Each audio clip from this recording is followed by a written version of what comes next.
Wakey, wakey, eggs and bacon. Let's do some art. Ready or not,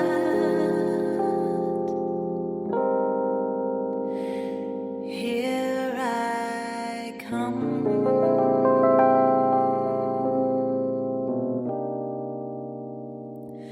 Here I come. If you're new to my channel, hello.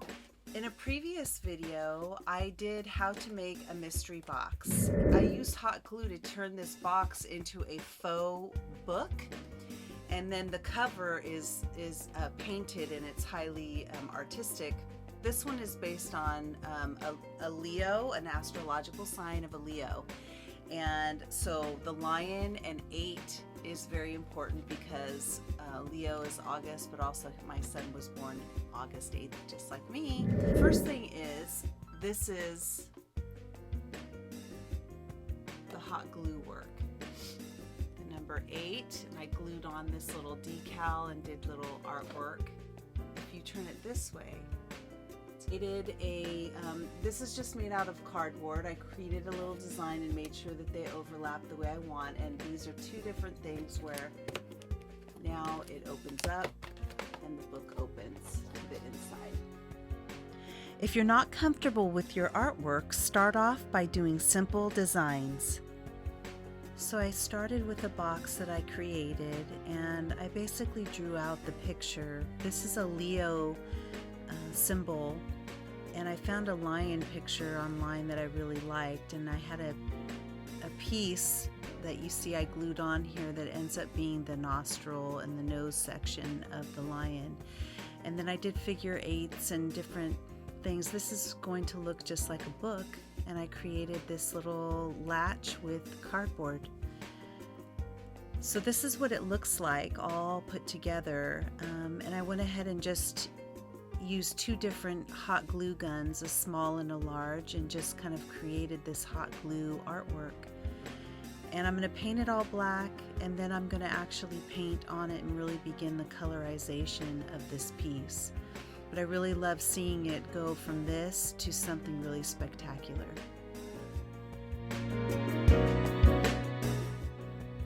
This is one of my favorite parts because you're taking something that you kind of created out of thin air, and you can see all the different colorations of the project of making the box and what it looks like. And then what I'm doing is I'm creating a blank slate, just like opening up a new canvas for the first time, but I'm making it all black so I can then see the color.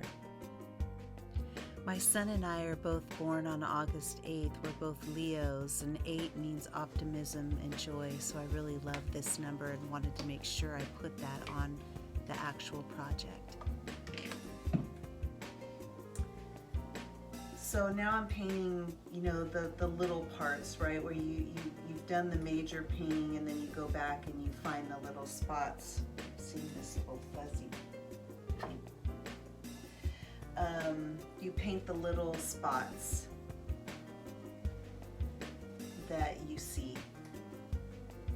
And I love the smell of fresh paint in the morning. Oh, and also, so little things to know too is that this morning when I went to go open this latch, the latch fell off, and so it was my mistake, because I should have already E6000 the little brackets that hold this on, and I'll show you again too at the up close picture so you can see at the craft store. You can get these there's all different kinds of latches, so you use whatever you want. I just was thinking of how I was going to create these little things, and the latch that I got worked out perfectly for that. It just was easier on my brain to figure out how to put that on there. So pick whichever one you want when you make your little magic box. These can be great for like hideaway boxes too, right? Because they look like books, and because there's no title on the spine, if someone were looking, they might look right past it because there's nothing really calling them to like pick it up. So this book can be used as so many different things, you know, and also you can do this without the sides and it becomes a book cover. So you literally just don't create the side part, and you make sure the spine is the amount for the width of the pages that you're going to insert, so it fits perfectly. Yeah, so anyway, so this morning what I had to do is go back in and I E6000 glued both of them. And then what I did is I just used this to clip it on, and it's been on there since, I don't know, 6 in the morning or something, because of course whenever I do projects I come right out and I check my project. I can't wait to look at it. So the other little thing too is that you've got to get these little threads off. Now it doesn't have to be perfect, and actually if I probably had like a little washcloth to kind of, not wet, a little dry washcloth though to go over that, it would help to just kind of peel these little hot glue webs basically to get these off. And you don't have to do that, but it just becomes, when you paint, you might have more, if there's a lot, like sometimes I just paint over them, but on this particular one, the way that I was doing it, it was late at night, I was getting tired, and so the hot glue was getting kind of messy and webby. So anyway, so I'm gonna finish painting. You just kind of go through once you do the major paint, and then you just go through and you paint everything that you see that you missed, or maybe some of the paint like kind of absorbed, and so you can still see some color poking through. You just want to go through and kind of perfect that, and you want your black paint to just be solid and be done and everything dry, nothing else, so that when you're actually doing your paint, your art, right? The art, the colorful stuff that's gonna go on your project, you want it to be a clean slate with nothing else in your brain like, oh, I gotta go back and get that spot or whatever. You want your entire focus to just be on the artwork and the inspiration. So this is all the prep stuff. It's the art in itself, because you're creating the foundation of the piece. To me, the fun part is when all of this is done, all the technicalities of the work is done, and you are left with a blank slate, which is this black mystery box, right? With this, you know, hot glue art all over it, and now I'm gonna bring it to life. And so once all of this that I do right here dries, I will be completely ready. And so I'm hoping in the next couple of hours, I'm gonna come back to this, everything will be completely dry, and then I'm gonna just start my process, and I'll record that so that you guys can watch what I do.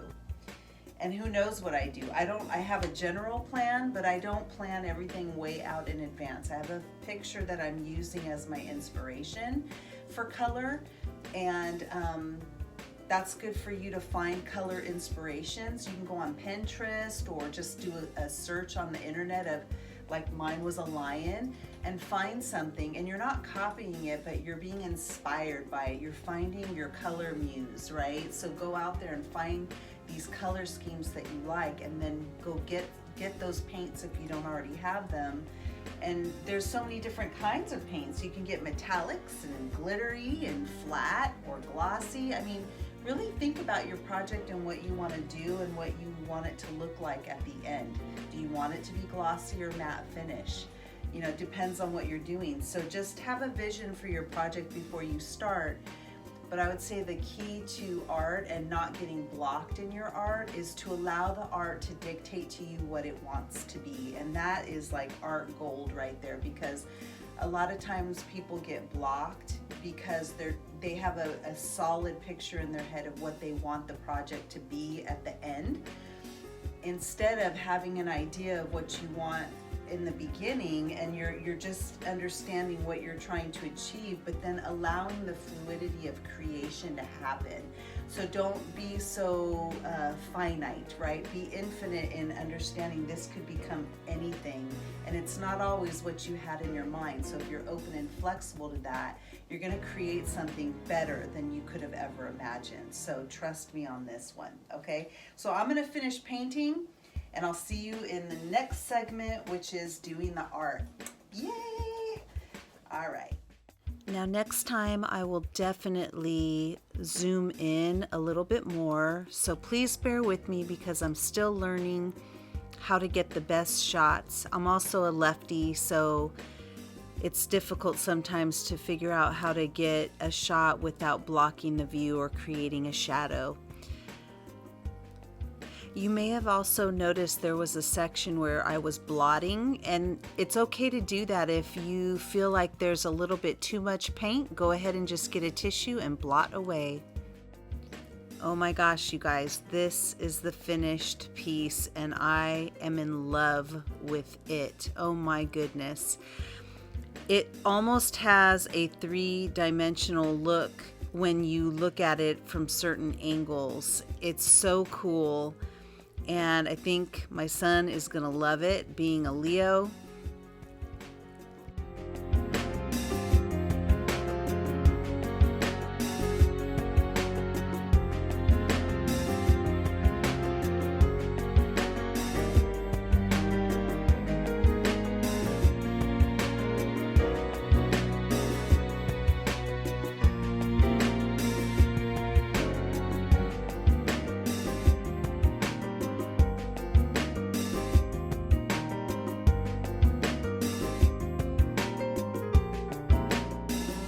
If you liked this, don't forget to follow me on Patreon at The Impractical Magical Artist. Thanks for watching.